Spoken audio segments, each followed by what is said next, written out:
You're listening to Coming of Cage, a Nicolas Cage podcast.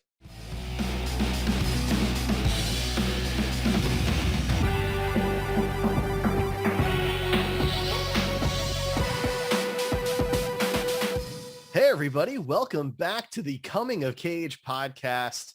I am Derek. I've got my buddy Ryan with me. Hello. Hello. And this week, we are talking about the 2013 Nicolas Cage movie, Joe, starring, of course, Nick Cage, as well as Tye Sheridan. Tye Sheridan, who you might know from X-Men or Ready Player One. That's it. Yeah, those are the two things I know him from. That's what I know him from. Yeah. But yeah, so I would argue that they co-star in Joe together. And if you're new to the Coming of Cage podcast, what we do is every 2 weeks, we review a Nicolas Cage movie that was picked by our random spinner, the Wheel O Cage. And then we review that movie and give that movie a grade based on quality and caginess. So this is episode 11, and we're covering, like I said, the 2013 movie Joe, which is where an ex-con who is the unlikeliest of role models meets a 15-year-old boy and is faced with the choice of redemption or ruin. There you go. Yeah. Spoiler warnings for the 9-year-old. Also, film. trigger warnings for rape, dog animal violence, drinking and smoking, substance abuse. Yeah, substance abuse, mistreatment of sex workers, general violence. Yeah, I mean, there's a lot of major trigger warnings, and we'll probably discuss a lot of that on the podcast. So if you can't handle those, we definitely understand, and hope you join us for the next episode of whatever that may be. But it seems like some of these themes, unfortunately, run through many of his films. Yeah, I mean, it's definitely an R-rated movie. There's no question about that. And yeah, I will say on one lighthearted side of things, if there was an honest trailer for this movie, they'd have one of those super cuts of every time they said the name Joe in the movie. Yeah, it didn't bother me as much as it seems to have bothered you. It didn't bother me. It just got a little funny in a movie that's definitely not supposed to be funny. Yeah. Everywhere he went, everyone addressed him by name, and it just got a little silly after a while. But yeah, so the movie, basically the way it starts is we've got Nick Cage, and he is running a crew of people whose jobs it is to poison trees so the trees will die, and then the lumber company will legally be able to chop down the trees. Which I didn't know was a thing until I watched this movie. Did you know that was a thing? I knew it was a thing. I hadn't seen the tools that they used or anything like that, but I found that fascinating. Yeah. I mean, that's not really how the movie starts. Is it not? Is that not the opening? No, the opening is a conversation with Tye Sheridan's character and the dad sitting next to the railroad. On the train tracks. I got the scenes out of order. Sorry. Yeah, it's okay. I do want to say, overall, I try not to with a lot of these. I didn't watch the trailer or really know anything about this going into it, and I kind of expected something closer to the more direct to video movies that we've watched with Nick Cage, Gotcha. Dying of the Light, Next, these kind of crappier movies. But this movie actually I didn't think it was bad or crappy or it was not a fun movie. No. But there were a lot of it was a good movie. It had a message. It was definitely on the higher end of the movies we watched. I think maybe you disagree, but there were things that were done very well in this movie. I thought the cinematography was really cool. And there's some other things I'll talk about more as we get into it. But I don't want to say pleasantly surprised because this movie is a depressing thing.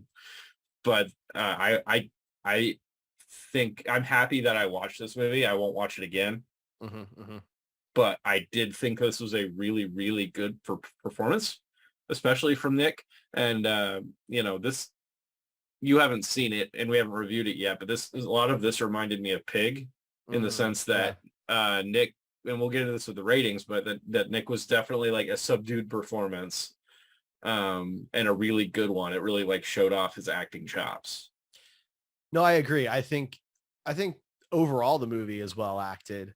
Yeah, there wasn't. I told my significant other that I watched this with that afterwards that I didn't think there was a bad performance in the movie. No, I don't think there is, and we'll get into some reasons why that's especially interesting. But I mean, this is a 2013 movie. So Ty was, roughly the age of his character. I thought he did really well because he's got to hold up like half this movie. Yeah. It's really almost like two leading roles in a way. And I thought, I mean, he was really powerful in this too.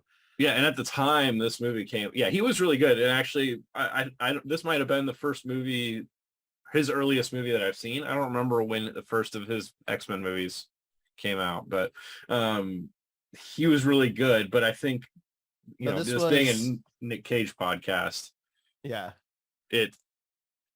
this was a time period when he wasn't really doing anything to push his boundaries or anything like that. He probably did 12 movies that year or something like that, ridiculous. And this one was, I'm assuming, we haven't seen every movie they've watched or they did in that year, but I'm assuming that none of those movies will hold a candle to his performance in this one. So it's kind of surprising to find something like this in that sea of like direct to video movies and stuff he did, that was less important, I think. So to be fair, he only did 2 other movies in 2013, and one of them was The Croods, which is just a voice acting role. So he took this really seriously. He turned down 2 other movies, The Expendables 3 and The Killing Season, to focus on Joe. Wow. So he took this one really seriously, and he's been quoted saying that this is like a naked performance for him, that this is as close to being Nick Cage as he's really been in a role, at least at the time. Yeah, that may have changed by now, but yeah, like Pig is probably up there for him, if not maybe, nudging ahead of this one. I haven't seen it yet, of course, like you said, but he took this movie very seriously. It shows. I mean, it's a wonderful performance. And this was only Ty's 3rd production. Gotcha. A full 3 years before X-Men. So yeah. Well, to get back into it, I just wanted to give, sometimes we do like some overall thoughts first, so I thought I'd get into that. But we get, my first note is that it was kind of a weird opening scene with 2 characters we don't know at the time or have it. It's not very, I didn't think it was a very significant opening scene because we don't know either of these 2 characters. So there's no stakes in whatever we're seeing, but it was kind of like a lot of this movie felt very grounded in terms of, the way it was shot. You did feel like you were a part of the experience. At least I did. Mm-hmm. But it was a weird way to open the movie, and you don't really like. So basically, the dad, Tye Sheridan, and his dad are sitting next to railroad tracks. They're having a pretty rough conversation, and the dad hits Tye Sheridan, if I remember right, and then starts walking away. Yeah. And he's drunk, as he is through most of this movie. Definitely an alcoholic, and goes up this hill and then gets the crap beat out of him by a couple of guys. Which is what the conversation references. So supposedly he did something that screwed over some guys, supposedly those guys, but we never learn really what it was. We don't learn anything about it. Which is a running theme too, because there's an incident between Nick Cage and another character, and we never learn really what Willie. We never really learn what happened there either. Yeah. And so I thought that was an interesting commonality between those two. It's like Nick. So Nick Cage's character is Joe. Ty's character is Gary. So Joe and Gary are almost on like these parallel paths in a way that I thought was really odd. But yeah, the movie just kind of just cold opens like that. And it was a slightly different experience for me because I read the description on Amazon Video and it mentions an abusive father. So when the movie opened, I just assumed that that's what that was going into it. It's like, okay, we're just going to start with that. Yeah. But yeah, so that Gary's like trying to explain to his dad that like he's really screwed up this time and these guys are going to, kick his ass and everything. And then they do. Yeah. But we don't really ever see the consequences of that. No. We do not. I have on here, kid needs a haircut because Gary's hair is like crazy. But to be fair, this is not like a well off. Nobody in this movie is extremely well off except maybe Nick Cage's character. We get some like context clues throughout the movie that, you know, he's not really context clues. You don't have to really read much into it. He's basically paying a group of guys to do this work. Seemingly he's the one paying them in cash. So, you know, and he's paying well too. Like if there's a rain out, the guys get paid for the full day.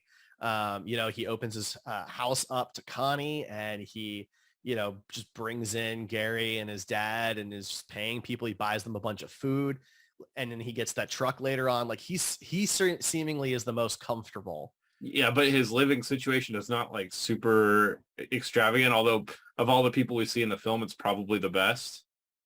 I mean, he's really the only person portrayed as living alone in an actual like house. Right.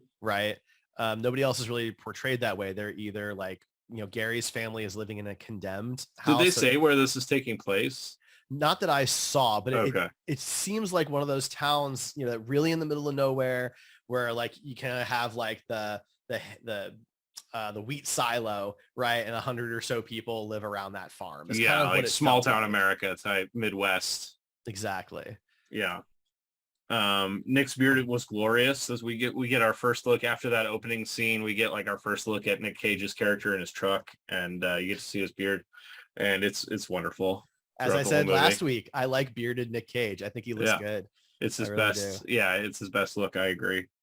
Although Con Air, you know. Wow. How do you beat that? The fourth note I have on here is heavy emphasis on smoking. And that is, I want to say that there's some symbolism in that, but if there is, I can't figure out what it is. But so many people in this movie smoke. And this being, you know, a 2013 movie, smoking is not nearly as popular in 2013 as it was, you know, in 1990.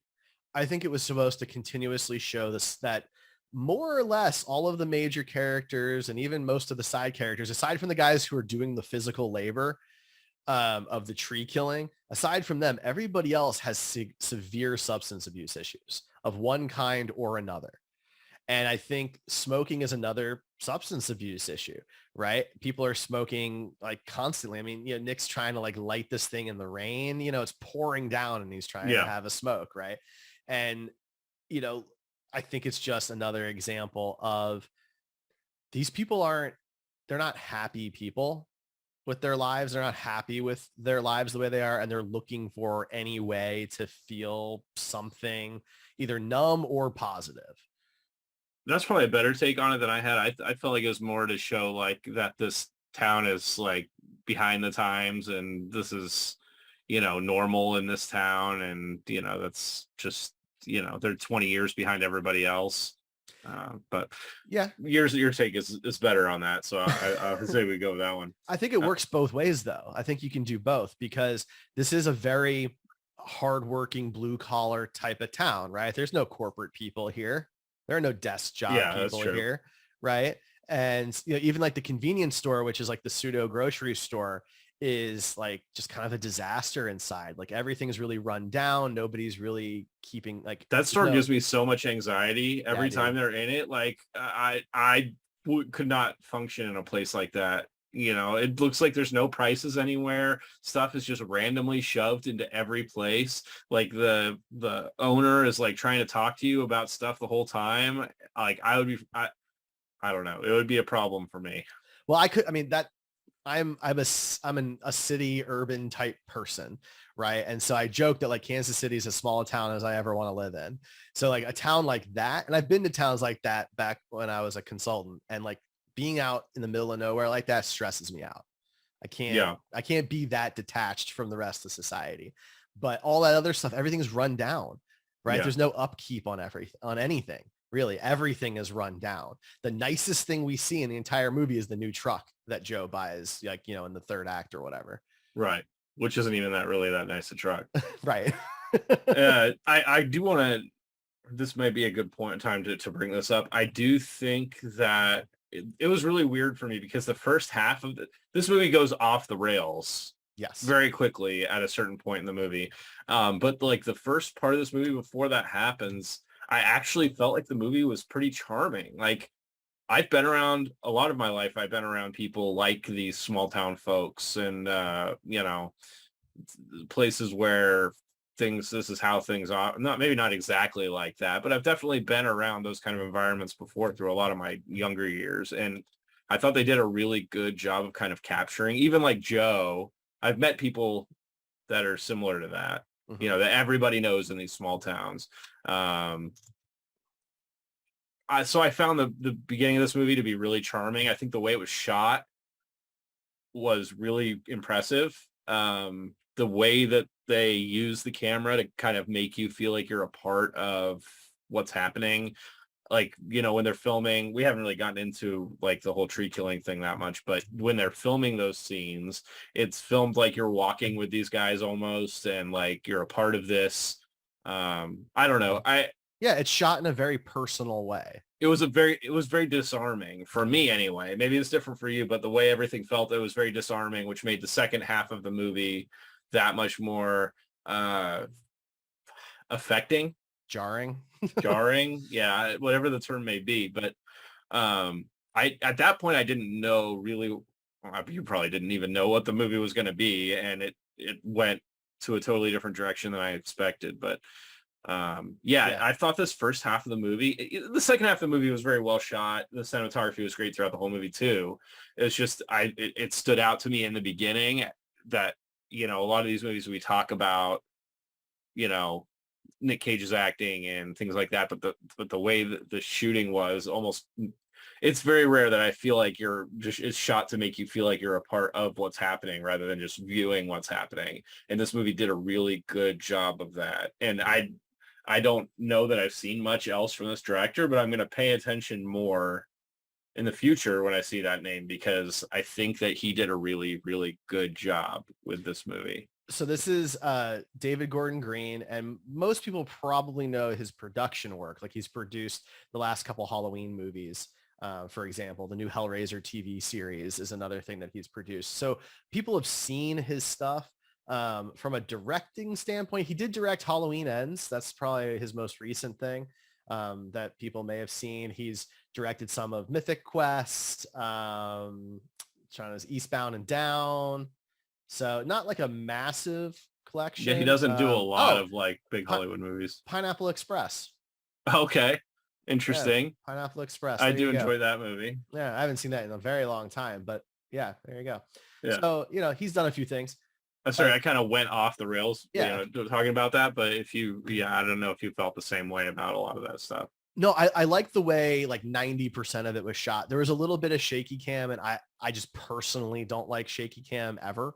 It's just a personal thing, but the rest of it was really, really nice. And I agree, like in the first parts of this movie, at least the first act, if not most of the second act, I really thought this was going in an extremely different direction than it ended up in. I thought this was going to end up being one of those kind of heartwarming stories where, Joe and Gary and his sister all kind of, end up in this better life together kind of thing. And boy, was I wrong. Yeah. Everything gets worse for him throughout the whole movie. Everybody. I think Leaving Las Vegas had some similarities. But like, we know so early on that like his whole goal is to die. We do, but that, you don't really think that it's going to end that way. You think there's going to be a redemption or something. But instead it's just super depressing.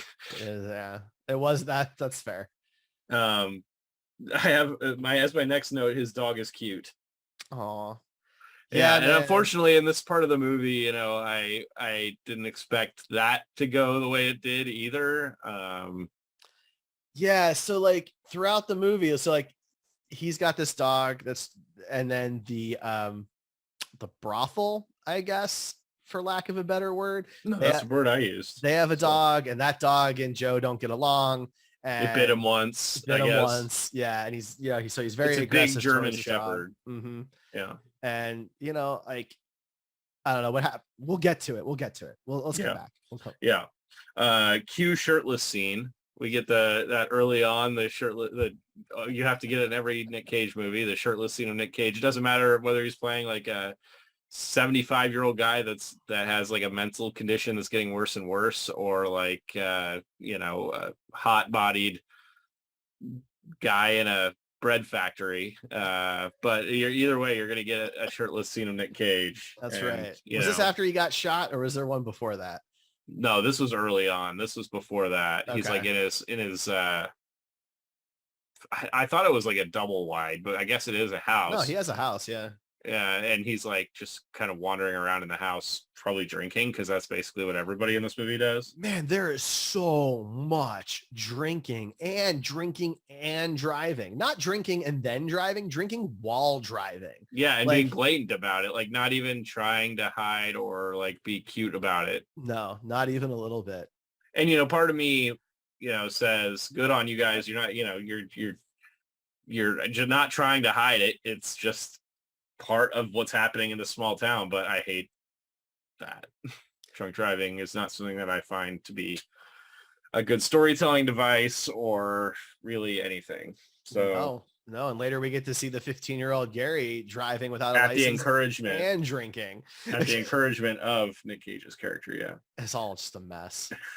Ghostbuster is my next scene, because of course those guys. So when they're going and chopping down and killing these, or not chopping down, but killing these trees, they basically wear a giant backpack filled with poison that they have like a little pump on the side that they pump up. And then they have a very dull looking axe that has poison that shoots out of it into the tree when they strike the tree with it. And at one point, one of the workers calls one of them a Ghostbuster. So I thought that was funny, because we both have connections to Ghostbusters. So we do. But I felt like the way that backpack works with the axe and everything, like I know nothing about this industry, but that can't possibly be the best way to do that, right? Yeah, I mean, as somebody who has family that lives way out in the country, they have sprayers like that they use for weeds and stuff like that. But like the axe that they shoot so much poison all over. How else are you supposed to get it into the tree? I don't know, like a stake or something that it shoots through. Like it just. Well, you should invent that, because if it was better, I feel like somebody in the past 200 years of this going on. Well, okay, I mean, 200 years ago, the tech would have been different. But like, I'm just saying that they just seem to waste a lot of the poison, and I don't want to help them, because I don't want them to just be killing trees to skirt the law. But that's not a.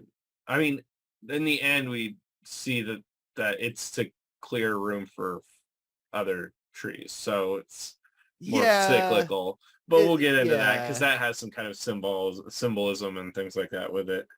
I mean, then we get this random scene of these workers finding a venomous snake. Yes, and I think it was everybody's scared of it. Mm-hmm. And Nick Cage's character just goes up and uses his foot to like pinch the head, and then grabs it, which is the proper way to grab a snake. I mean, if you don't have any tools and you need to move a snake, that is the right way to do it. But it is a little weird that they're at this point, they're still like establishing Joe as a character. Right. I don't really know what that gave us. I guess maybe that he's not scared of things that could kill him. I mean, I don't know. I thought it had more to do with his kind of his toughness, right? His tenacity, as well as the fact that he's, he cares about other living things at this point in the movie, right? Because he doesn't kill the snake. He throws the snake to the side and says, that's my friend. Don't mess with my friend, kind of thing. So like it comes off as him. To me, it felt like the movie trying to position him in a positive light as our, protagonist. Yeah, which, basically everything that's done as a character building moment in the beginning is undone in an almost opposite way in the end. So it's a little weird going back and talking about this, but that is the scene where Gary and Joe are introduced to each other. Right. Gary sees Joe with the snake and wants to come see it. And then after that whole thing, asks him for work. Mm-hmm. And Joe puts him to work, and that was kind of like the beginning of their relationship. Yeah, Joe has no problem knowingly hiring a 15-year-old and giving him a machete and like letting him play with it. Did that bother you? The whole thing bothers me, man. There's so many you things can work at 15 legally, like not that kind of job. Not like that. You can't, there is no legal way that you are using an axe with poison at the age of 15 in the United States. That's true. That's like, true. But he also just like gives the kid a giant sharp machete that's like almost half the kid's height, and just the kid is actively like smiling and jumping around and chopping like grass. They're all just like fucking around. And like, look, man, in the US, you can't even be a server at a restaurant at 15. Yeah, that's true. You can basically do like stalking in a grocery store at 15. And like when I was 15, I was working at a donut shop at 15. That's what I was doing. Which one? Give them a plug. They don't exist anymore.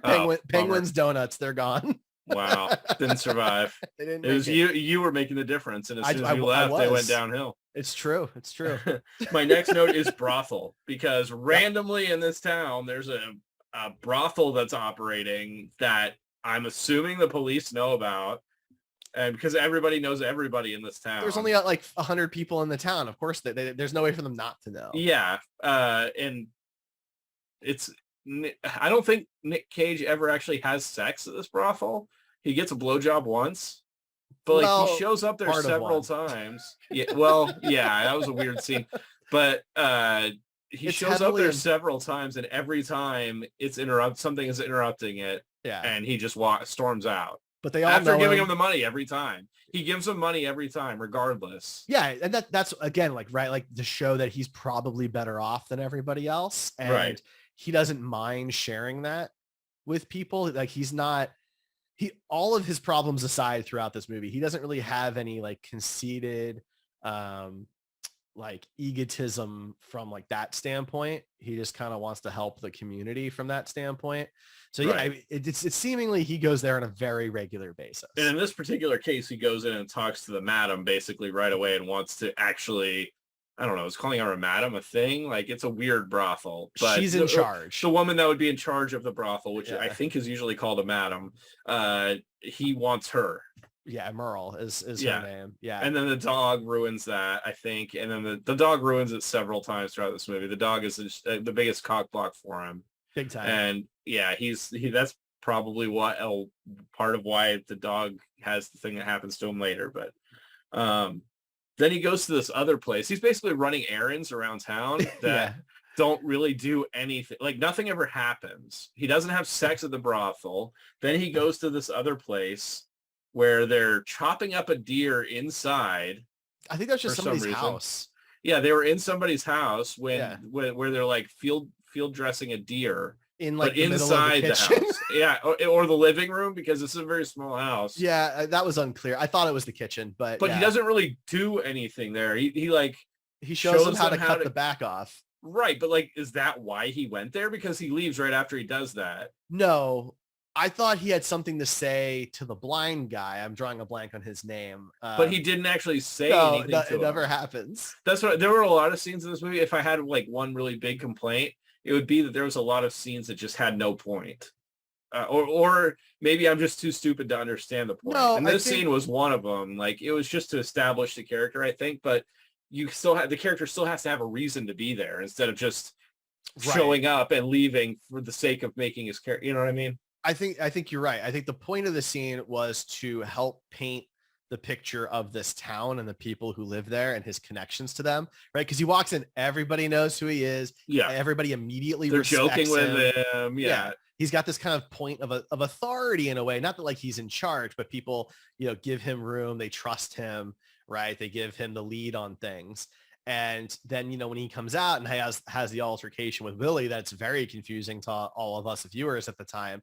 They come out with their guns out and stuff, to back him up and everything. So I think that's the point, but we never really get the why did he go in the first place. Right. And maybe that's reading I don't know, maybe that's too much of a nitpick, but it was just very glaringly obvious that we have no idea why he's there. In any case, yeah, he goes outside. And a guy, I don't think, had we been introduced to the villain, quote unquote villain at this point? Because I mean, really, we don't. Yeah. So because we've already had the scene with Gary and his dad and Willie on the bridge, right? Oh yeah, that's right. That's how we're introduced to Willie. Gary beats the shit out of this guy. He does, because he makes a comment about Gary's sister. Oh no, that's after this, because he's throwing the gun away. Oh yeah, you're right. I'm sorry. So I don't So think we this is our really, introduction to Willie then. yeah. And I so watched this. I watched this 2 nights ago, and I can't keep the scenes I straight. watched it last night, so I'm a little fresher. But yeah, he goes outside of this place where they're where they're field dressing this deer, and immediately gets like blasted in the shoulder with a gun. He gets shot Hmm. from a guy in a car, and then the car drives away, and he pulls out a gun and starts shooting at the car. But then he like needs to light up a cigarette before he does anything else. It's Yep. just this weird emphasis on cigarettes throughout this movie.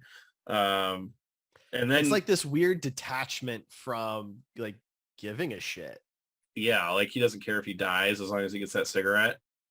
or the fact that he just got shot. Like this dude just shot him, and he doesn't really seem all that put out No. by being shot. Like it's an inconvenience that he was shot, Right. and that's about as far as it goes.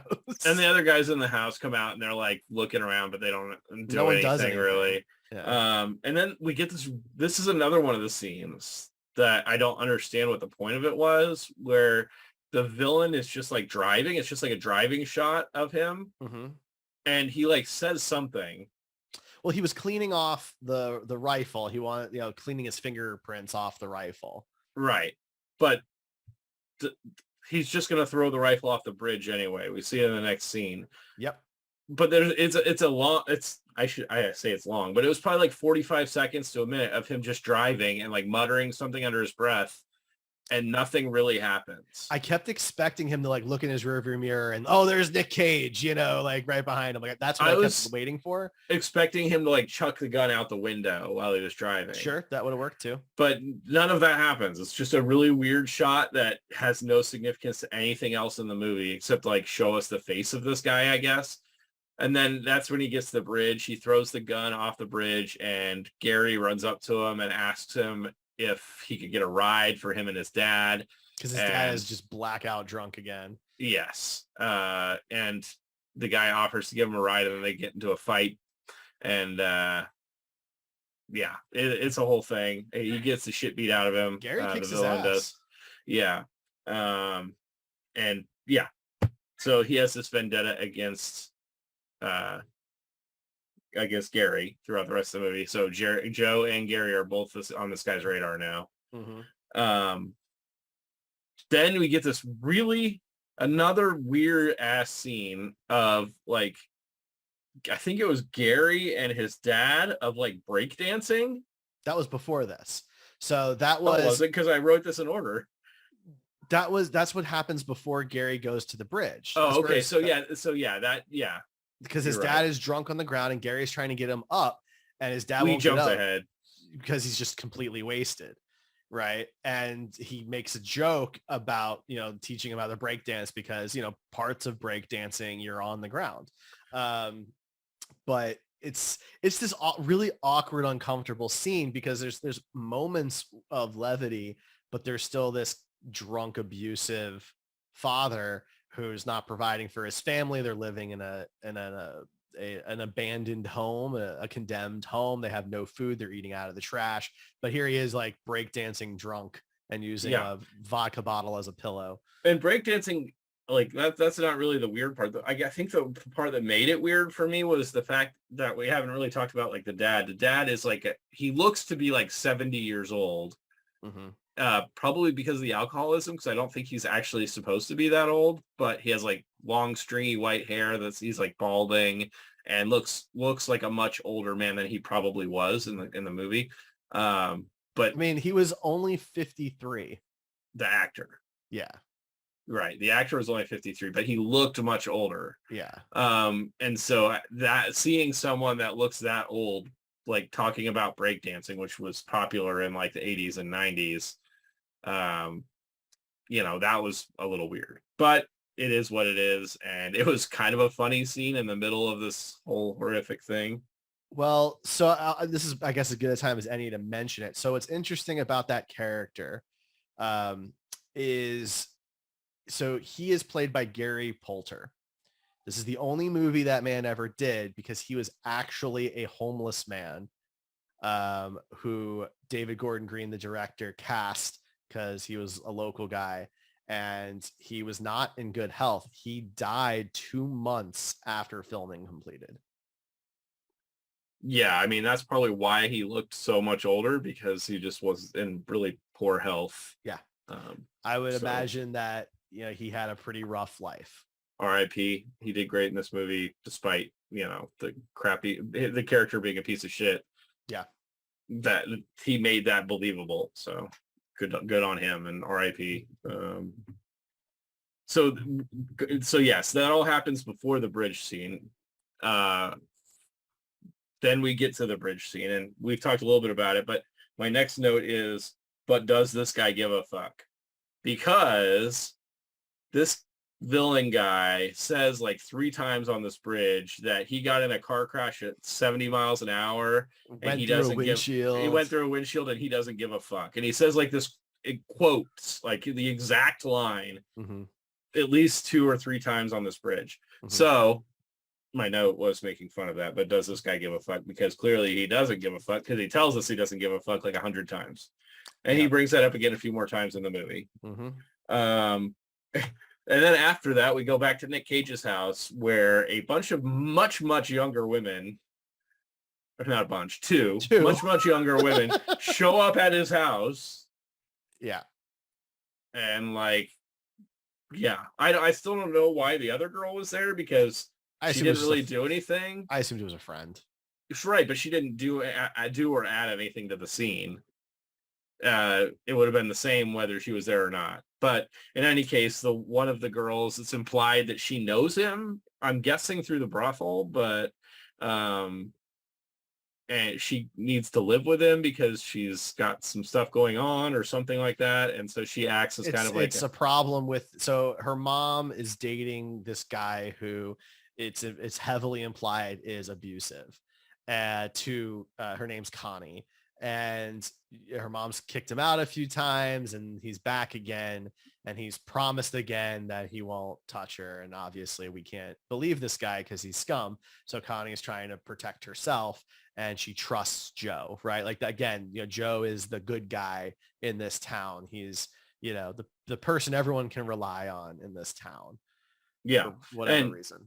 And she says that she will asks if she can live with him, and she says that she'll take care of him, and she sees that he's been shot, and it's implied that she's like gonna sleep with him and act as kind of like a surrogate girlfriend. Yeah, it's unclear if they ever actually have any real physical intimacy. I mean, it's definitely implied that they have had physical intimacy if they're not at this time. Like, they're cuddling and being very, very close. Yeah. And they're acting like a couple, like there's no they can go out and dress up. Right. I just felt it was interesting that a movie where there's an actual brothel has no sex scene. These two have no sex scene. Yeah. I just thought that was interesting. And I think the same night, the kid Gary shows up like in the rain at Joe's house. And, I have in my notes, how did this kid find Joe? But I guess being such a small town, it's probably not that crazy that the kid would find Joe. Although they had never met before up to this point. So, the kid can't be that connected to anything in the town. No, but I can't imagine that it's hard. Like, he's already worked for Joe. He's been paid by Joe, right? He knows what the truck looks like. It's, how many streets are there to look up and down to? I don't have a problem buying that. No, I don't either. It just seemed weird that he just was able to just show up at this house. In any case, so this one, maybe you'll have more input on it. I didn't really understand it. Maybe it's because I'm stupid, but there's 2 scenes of Gary getting paid by Joe for the work that he's doing. And each time he's opening money in a cemetery. Yeah. Any thoughts on that? I feel like there's got to be some significance or symbolism to something to that. And I couldn't figure it out. Maybe there is. My only takeaway was that he was hiding money there, is my only thought, but we never really see him do it. He could have been. Yeah, he definitely was hiding money. We find out later in the movie. So I feel like that would be where you would do it, because it's an overgrown cemetery that no one's taking care of. The headstones all look really old. Like, this is probably like a Civil War era type thing, right? So no, that's a good thought. I hadn't thought about that. That was the assumption, because he always counts the money in the cemetery. Right. So that's true. That's just what I assumed, but they never actually show it. Right. No, that's a good assumption. I mean, they don't have to show everything, but I feel like there had to be some. I felt like there had to be some significance to that because they make a point of showing that they show him get paid, and then they have a separate scene of him opening this money in the cemetery. So I feel like there had to be something there. That makes as much sense as anything else. I probably was looking for something even deeper than that, but I don't know what it would be. No, So I think it was just an out of the way thing that his dad was never going to bother going to because there's nothing there, right? There's not going to right. be food. There's not going to be money or anything. Well, his dad might be going to the cemetery soon. Boom, boom. Wow, wow. But Yeah. I do think that like you're right. They don't have to show everything, but it wouldn't have hurt to like one time have him like move a rock or something. Yeah, and or put some show its money hand, under you know, it. being Yeah, slid under something. exactly. Yeah. Yeah, you don't have Um, to do it every time, you know. so kind of throughout this movie, the workers that Joe uses to come and kill these trees, he's shown that he has this old pickup, like a 70. I learned to drive on a truck almost identical to this, Oh, that's cool. except the one I learned on was green, but um, it was like an old 70s, mid 70s GMC pickup. And he has guys crammed into the back and in the front seat with him. And so they're always giving him a ribbing about when he's going to get this new truck, when he's going to get this new truck. Well, they do this in front of the kid, and the kid says, "Come on, Joe, I'll buy your truck." And Joe is really quick to agree to this after being like against it the whole movie. When the kid wants the truck, he's like instantly ready to sell the truck. And he says $900, which in today's market, I was like, I would buy that truck 3 times over Well, with you'd be no able to issue. keep it running. I don't think I would. That's fair. But I mean, You it's know. not hard to keep a truck like that running. Those old trucks will run through anything, basically. But I think it's really important that Joe's on board with this because I get it's another example of Joe doesn't really care about himself at all. That's why his Right. house is a mess, right? And why the truck is a piece of junk or he hasn't kept it up anyway, right? Like cuz he doesn't care about himself. He's going to drink and smoke and whatever. But this kid, he wants to help this kid. He wants to help other people, right? He likes helping others. He just doesn't care about himself. So he'll give jobs to people who need it. He won't be asking a lot of questions because he's just trying to give hard workers a chance. He's going to leave money at the brothel whether or not things happen because, you know, they need it. Like this kid needs the truck. All right, fine. I'm not going to do it for me. I'll do it for the kid. Right. So my next note, I don't remember what this is around the time, by the way, that the whole movie starts to Take a turn. pivot, spiral. My next note says alcoholic foreshadowing. I don't really remember what that was about. I mean, he drinks a lot in the movie. Maybe well, I think maybe it was the kid. So after he gets the new truck, they do go out driving and they do have beers in that truck together, several beers. I mean, Gary gets drunk, you know, in that collection of scenes. So that's ways after this though. So I don't know. So I'm not sure. But there's a lot of alcohol abuse throughout the movie. By almost every character. Pretty much. My next one is WTF African Dog and Kid Story. And I don't remember what that was either. I think he was at a bar and yes, like the waitress or somebody that or the bartender or somebody at the bar was telling a story about some African dogs and a kid. No. He was telling the story. Was he? Yeah. I don't even remember what the story was. It was just a very out of place story. I think this was a true story because it sounded really familiar, but basically a kid at the zoo, he was like a 3 or 5 year old, fell into a painted dog exhibit. Painted dogs are a specific breed of wild dog in Africa. I think it's Africa. That might be wrong. But the kid falls into this pen and hits his head and the dogs kill the kid. And I'm pretty sure that's based on a true story. It sounded very familiar. Well, it's like a reverse Harambe story, basically. I mean, kind of, yeah. And so, but this is when Willie comes in, right? Yeah, and talks to him. Right, it was just a really weird story, like to bring up that doesn't have any significance to the rest of the story, I guess, other than dogs killing something. I think it's just, it starts to show the mental instability of Joe. Yeah, that he's starting to go downhill. Yeah. Yeah. I think that's what that's supposed to be showing flashes of because like things just go off the rails from that story forward. Yeah. That's true. Yeah, and Willie shows up and like tries to make a deal with Joe to like wet this water under the bridge, and Joe beats the shit out of him. Well, doesn't really beat the shit out of him, punches him a couple times, and then leaves. Well, But he's clearly drunk. Slams his head on the bar. Right. Yeah. Yeah, he does some damage. And then he says, call the cops before someone gets killed. And his voice is shaking. He's kind of shaking. Like he's got some kind of like PTSD here because he did spend some time in prison for assaulting a police officer. And we get bits and pieces of that story in the movie about how the guy was, it was a group of police officers and one of them was reaching for his gun and they had talked about shooting him and he didn't want to get shot, obviously. And the cop ended up shooting himself in the kneecap. Yeah. And so he was thrown in jail for like 2-ish years for assaulting a police officer. And, I don't know what Joe was like before that incident happened, but we get to see what he's like after that. And he is a mess. Yeah. And he definitely has an attitude towards most cops. Pretty much everybody but the sheriff. Yeah. Because apparently they knew each other back before all of that happened. Right. So,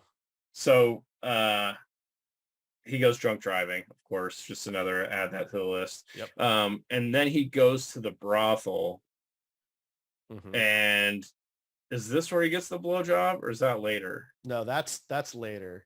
Okay. So at this point he goes and talks to the madam. Well, it's at the same time. No, because he leaves to go get his dog and then comes back. Right. So at this point when I can't even remember what he was doing in the brothel at this point, but he goes in there and there's like, it shows two people having sex. So I guess there is a sex scene like in the background when he's walking across, but then outside of the room, there's just a guy in like blue light doing curls. Yeah, for man. Whatever reason. You gotta stay toned for the hookers. I mean, well, maybe he's himself. Maybe he's a gigolo. Yeah, gigolo. So I mean, I don't know, but it was just ridiculous, in my opinion, to have that guy there. I don't really know what purpose it served, but it was funny. So but that scene is after he comes back with his dog. No, it isn't. That's the first time he goes. And then the dog interrupts something again, and he goes back and gets the dog because I have the next note is dog violence. So, and I always write these notes in the order of things that happen in the movie. He goes, something happens with the German Shepherd that he does not like. Yeah. I feel like it interrupts him again from whatever he's getting ready to do. And he's already off the rails because of this thing with Willie. And so he goes back to his house, gets his dog, and then heads to the brothel again. And opens the door and lets his dog go in and murder this other dog. We don't see it happen, but you do see the dead body of the dog and his dog like wagging its tail and covered in blood afterwards. And we find out that his dog has killed several dogs. Yes. And his dog runs so this right after this, he runs into some cops. Yeah, he gets arrested. And starts some shit and gets arrested, and he lets his dog loose when this is happening, which is not the direction I thought it was going to happen. I thought the dog was going to go try and protect him and get shot. But instead, the dog runs away. Thank goodness like for that. Like a John Wick kind of thing. Well, I don't think it would have ended quite the same way as John Wick. I thought it was they were just going to fucking murder the dog because that's a pretty common story in America that cops kill dogs. Yeah. The only difference is this one would probably have been attacking them. But so then, he gets arrested and the sheriff comes in and talks to him and, of course, gives him a cigarette while he's inside in the jail in 2013 and lets him free. And he decides he's going to go look for his dog. Well, because the sheriff calls Joe's bonds person, what have you, and basically helps bail Joe out for not just drunk driving, but resisting arrest and like threatening police. Yeah. And he gets off scot-free. Sheriff's like, all right, Joe, see you later. Like, what the fuck? Yes. So then Joe talk about enabling. Like everybody is just I think that's part of it too. It's all substance abuse and enabling. Yeah. And there's no one to really break these cycles for people. No. The sheriff would be the one person to do it because he seems like the only person in town who's like that's pretty rational. Straight, Well, he doesn't seem to be like we never really see him drinking. He makes a comment about how he quit smoking 3 weeks ago, so he's like trying to be better. Right. He's the only one trying to break a cycle. Exactly. Yeah, that makes sense. Then he goes out and tries to find his dog.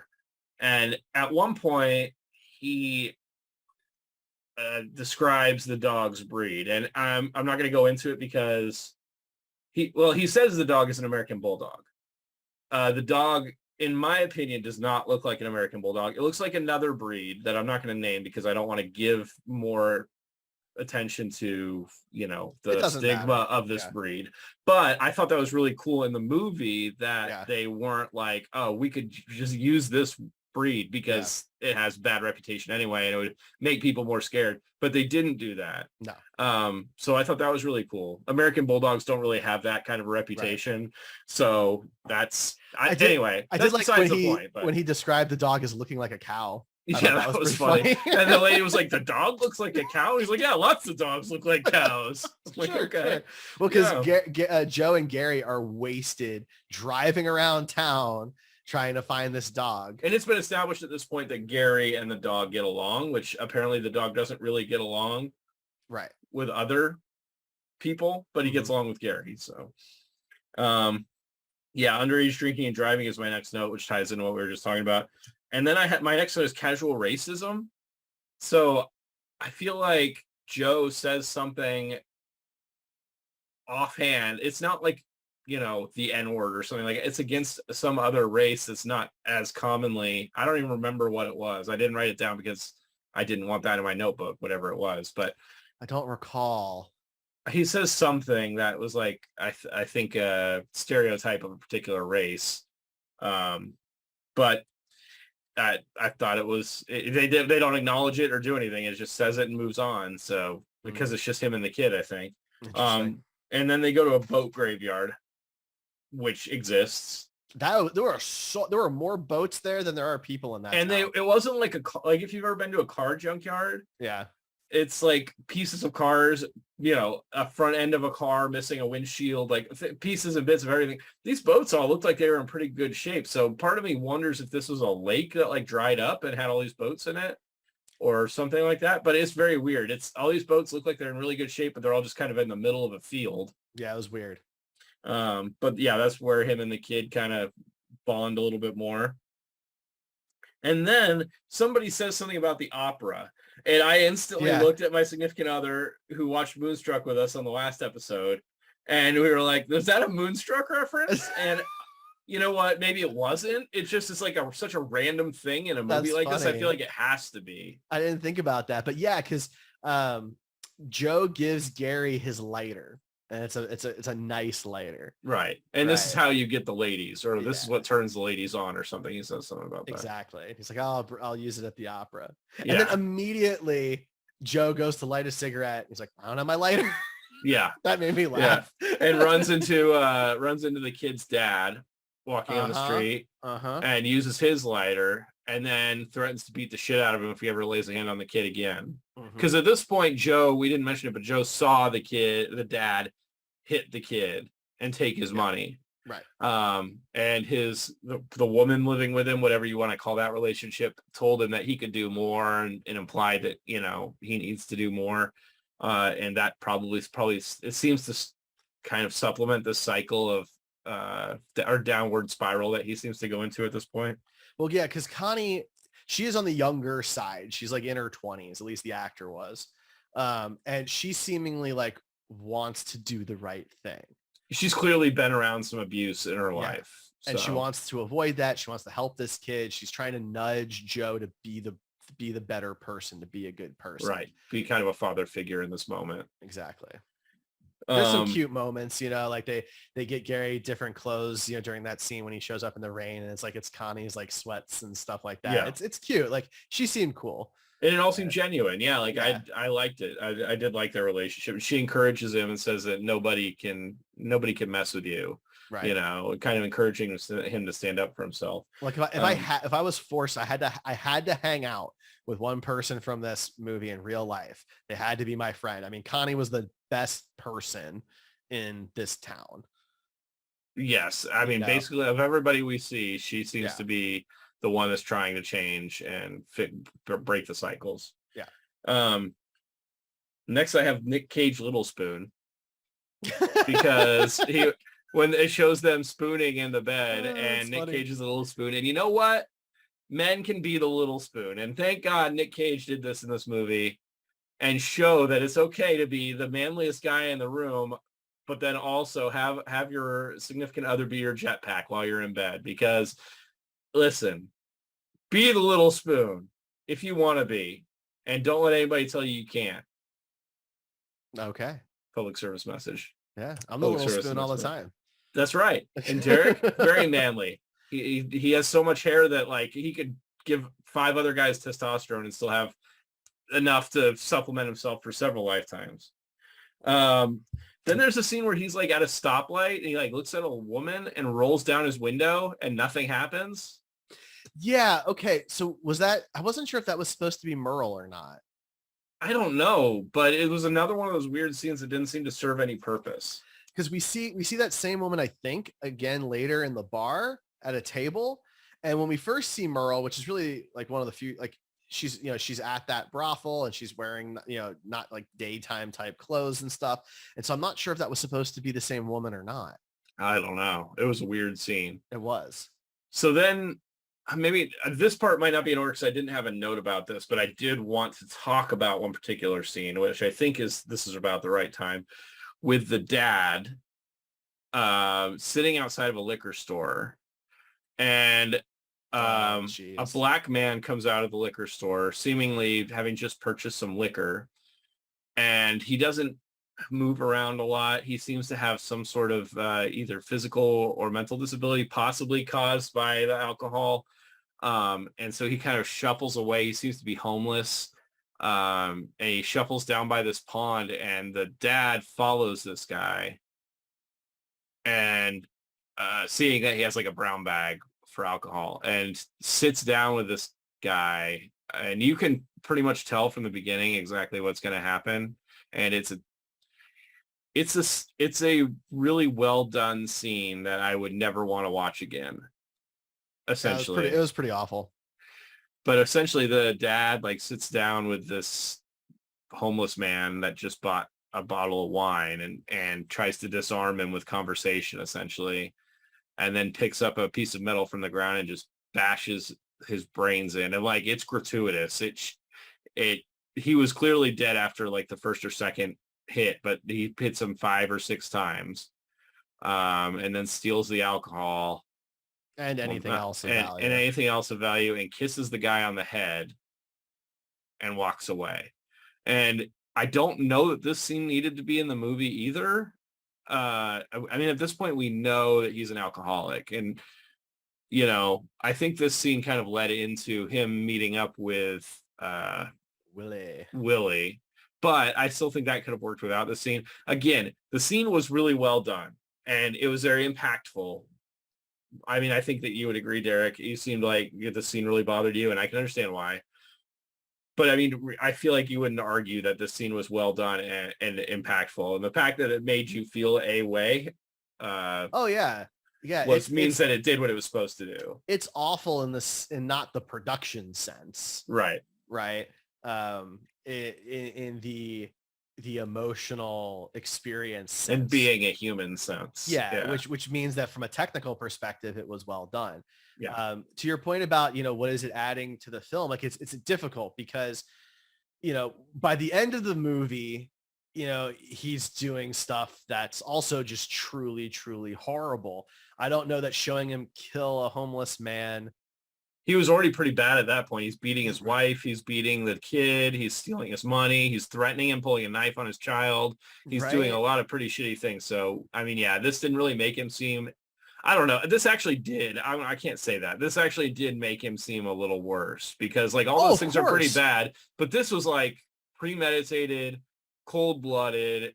Absolutely. I don't know, like, did he need to be worse? Right, because if you remove this one scene and you keep the rest of the movie, he's still a horrible trash person. Yes. Right. He's already like, he's still absolutely terrible. So this scene is maybe it's in character, right? I'm not saying it's out of character or anything like that, but I just don't know. Maybe it was so that there wasn't such a gradual ramp up to such a sharp ramp up to what happens in the end, because he does something pretty bad at the end of the movie, but having him go from just like smacking around his kids to what happens at the end of the movie. It would have been a huge ramp up. But this was a pretty big ramp up too.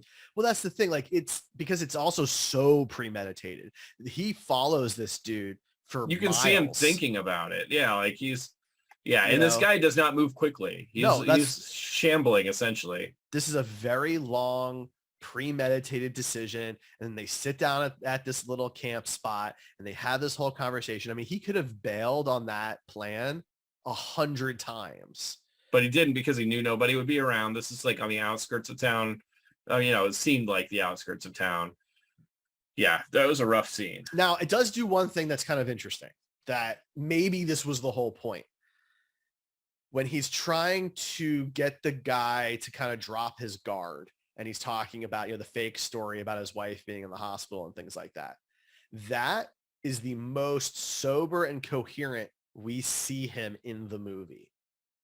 Yeah, that's true.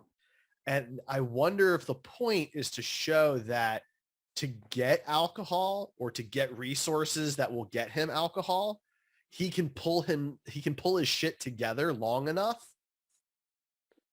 but I think that have those mental resources. That's a fair point. But I mean, I think, if you know anything about alcoholism or have ever had anybody in your life that's an alcoholic, then that that's possible, right? Like Sure. Without necessarily killing somebody, but you can tell that people, there's stories out there every day of mom and dads enabling their children because the children seem sober, and seem like they're trying to get better and are manipulating. Then maybe the whole point was for us to write him off already before the other really bad stuff, or to show that he was irredeemable, maybe. Yeah, exactly. Because earlier on you're like, man, this is just so sad. They're homeless and everything. Like, if he just got the help he needed, he could turn his life around, kind of thing.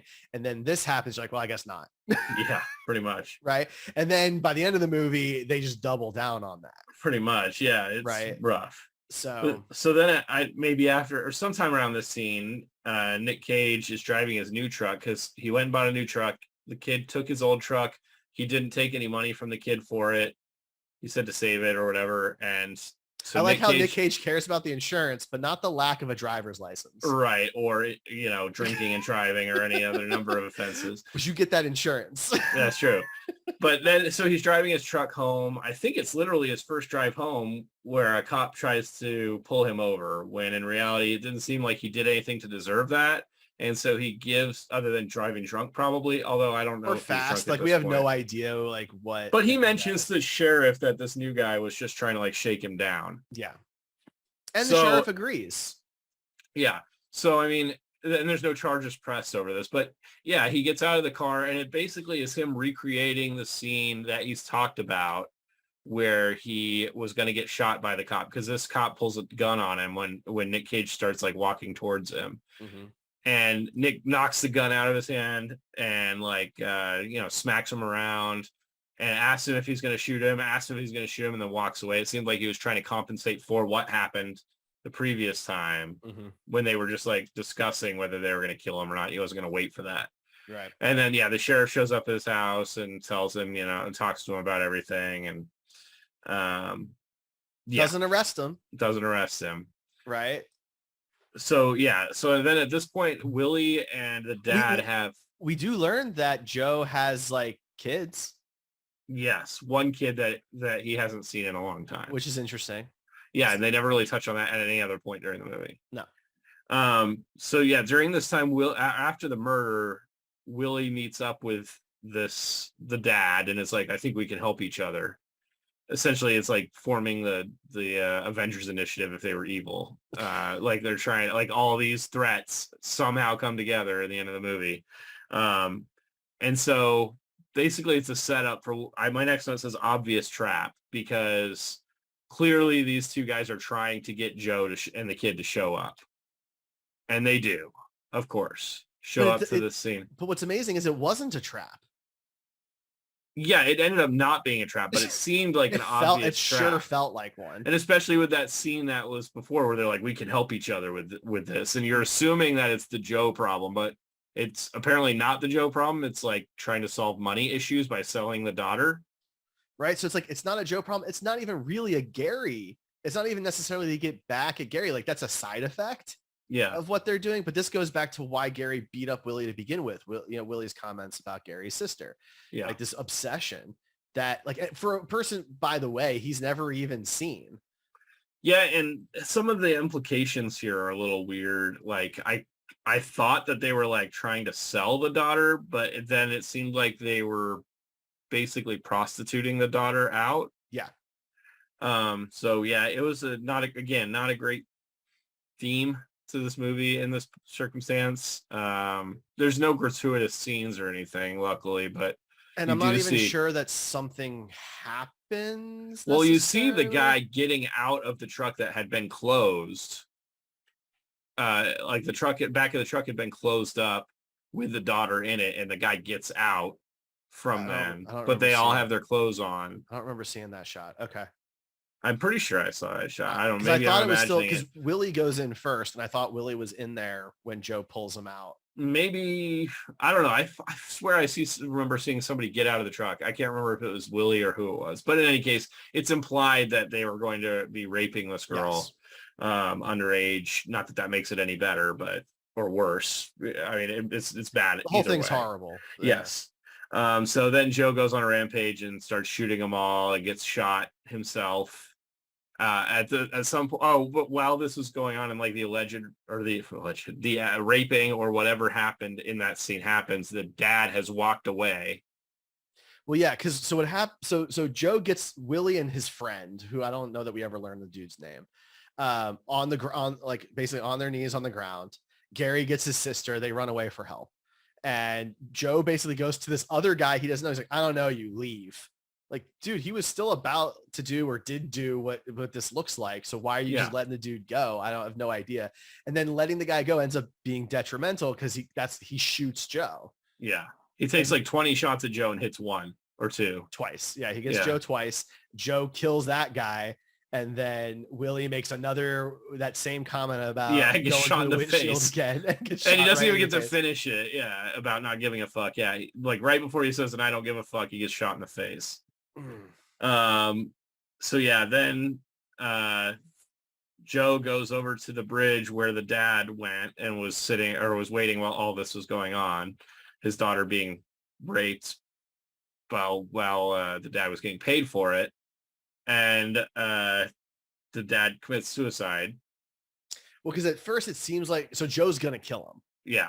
Joe's in bad shape. He's limping really bad. But he's gonna make this happen one way or another. And he's out of ammo. Yeah. And so I thought it was going to be a fist fight between Joe and this old dude, but it ends up, just climbing up on the bridge and jumping off. And the dad's name is Wade. Wade he's made this comment a couple of times throughout the movie that, are you my friend? Yeah. And I don't really get it in this moment because I'm not sure what was it supposed to mean? Yeah. I don't really understand it either. So but he does make that comment a few times, and I thought it was a little weird during the movie, but I didn't know if it was just like a tick of some kind, like when he gets nervous around somebody he doesn't know, he says this. Maybe. So yeah, he jumps off the bridge. It's implied that he kills himself, and then Joe like sits down on the bridge and dies because that's how like 60% of the Nick Cage movies that we've watched have ended. To be fair, he dies like as Gary shows up because Gary went and got the cops. So all the cops in town, I guess, which is like 3 cars worth, show up with the sheriff. Gary and his sister are still there, which is wild. Why would you bring the kids back to this? Just had to go through this traumatic. Well, I mean, I can understand Gary a little bit because he's like I guess he's essentially the makeshift dad in this. But Dorothy's like not only innocent, she's probably traumatized, and right? Like, is there no doctor or like nowhere? But to be fair, she was probably in shock this whole time. Like, I still don't think that bringing her back to the active scene of the crime. Absolutely not. But I mean, like at a certain point when shock is going on, she's probably not going to remember a lot of that anyway, or she's going to remember every detail, like one of the two. I feel like there was a better person to leave her with. I agree. So then this is basically the end of the movie, but Nick Cage dies again, which again, if you've watched or listened to all our episodes, there's been, I don't know how many, at least like 4, maybe 5 that we've watched where he ends up being dead at the end. He's died in a lot of movies. Which, yeah, but we've only reviewed 11 of them at this point, right? Or 12. Yeah, this is 11. This is and 12. I'm pretty sure sorry, it's got to be 12. at least a third, probably closer to half of those movies. He's been dead at the end. I'll be curious if that's a thing that keeps going, or if we've just had this weird like streak of movies where that happens. It's interesting. But I thought it was funny that Gary took his new truck. Yep. And not the old truck that he was given. The thing probably hadn't even had the title transferred or anything like that. He just stole a truck. He just took it. Yeah.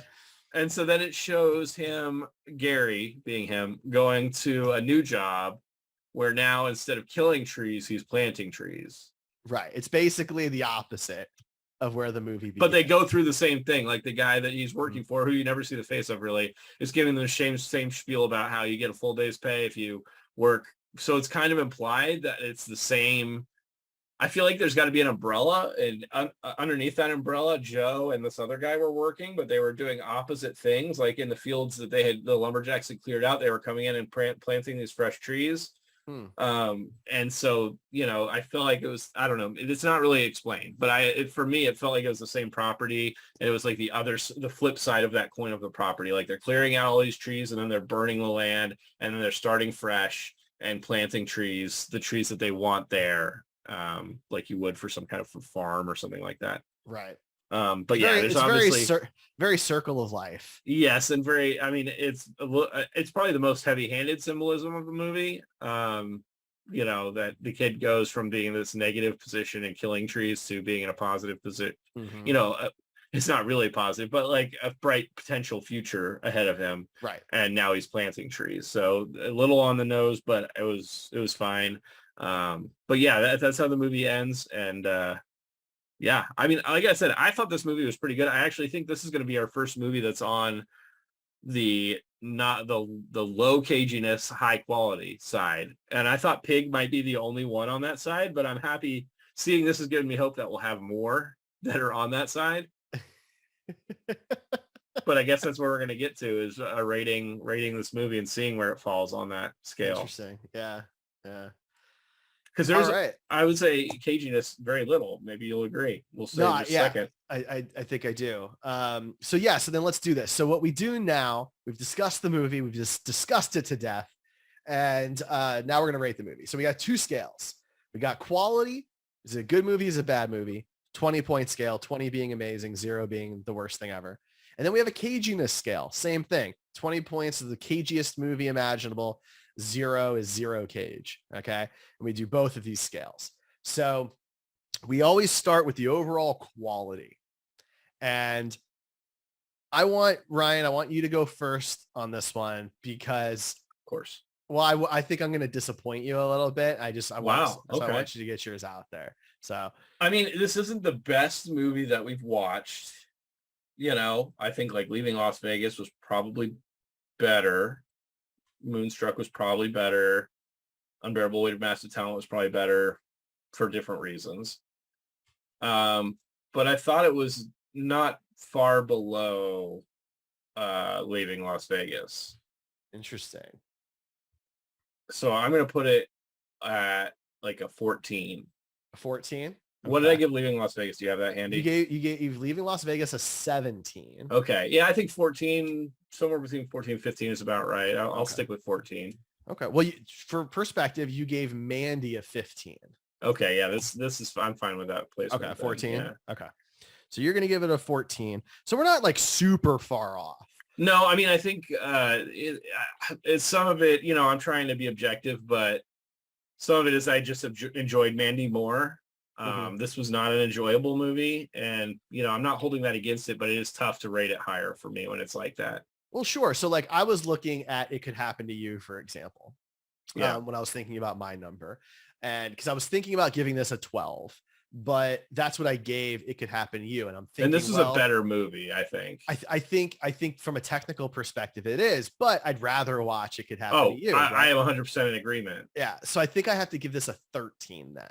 Okay. So we're pretty close. Yeah, we're pretty close. I think I think it deserves an edge over It Could Happen to You, but yeah, I'd rather watch It Could Happen to You. So. Sure. But I mean, I'd rather watch It Could Happen to You than Leaving Las Vegas also. Yeah. And Leaving Las Vegas was a much superior movie. I think Leaving Las Vegas, the difference for me was that it had a higher caginess, and that gives some levity despite the depressing circumstances of the movie. Yeah. So, that is probably why I rated that one higher. Well, this it one also probably could be a little higher, but I don't know. It for me, it just was not quite as good as Leaving Las Vegas. Well, it's got a really great love story too, and some other things. So, but Yeah. okay. So let's talk caginess then. So I'm with you. Like there's like nothing in here. Yeah. Maybe the altercation with the one cop. There's a little bit, maybe, but like I'm really tempted to give this like a 1. Honestly, that's around where I was with it anyway. So I don't think that's that crazy.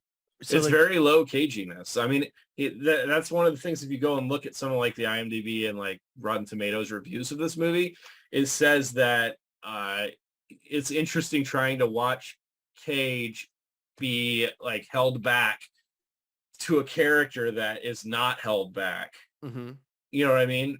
So, and I think that's a good point. And that's why the low caginess, because he was trying to like play a restrained character that was losing restraint without going into like the realm that he'd been in before.